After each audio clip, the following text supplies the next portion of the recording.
Goeiemiddag julle, kom ons gesels gou 'n bietjie sport. So ek dink ons is almal verlig dat Bafana gelyk op gespeel het teen Tsjechië gisteraand.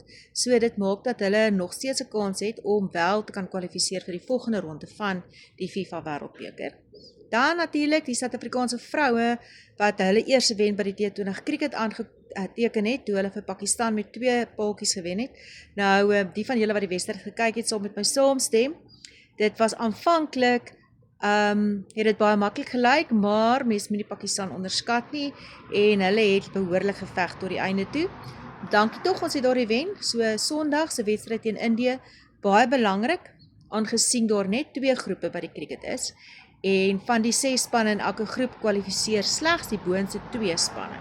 So Australië sal natuurlik ook vir ons 'n reuse guns doen as hulle vir Indië klop, want dit is maar basies Suid-Afrika, Australië en Indië wat die 3 topspanne in ons groep is, en ook die net run rate, jammer vir die Engels, dit is ook natuurlik baie belangrik, sodat ons in die positief kan kom. Ons is nog steeds eintlik 'n bietjie in die negatief, maar ek is seker Laura Wolford en die spulvrouens is besig om te skaaf en te skuur aan dit wat geplaai het, veral natuurlik die coverheid teen die draaibal bowler, en Deepti Sharma van Indië is baie gevaarlik met daai draaibal, so kom ons hou duim vas, dat hulle ook daardie sake kan regstel.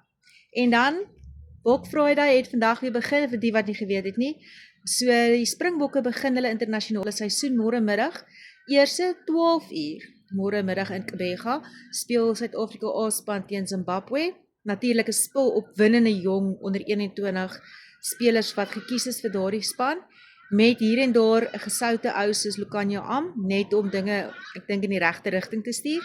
En dan 3 uur speel die Springbokke oudergewoonte die eerste wedstryd van die seisoen teen die Barbarians. Ook daarso interessant met Q en Horn op losskakel, hoewel hy eintlik heel agter is, so interessant ook dat Rassie besluit het om dit so te doen. Natuurlik die Bulle wat vanaand teen Leinster speel, daardie wedstryd begin 8:30. So dit is natuurlik die Bulle hulle was nou al 4 keer in 'n finaal van die VRK of die URC soos wat almal praat. Kom ons hou duim vas dat hulle vanaand daardie finaal gaan deurtrek en met die beker huis toe kom.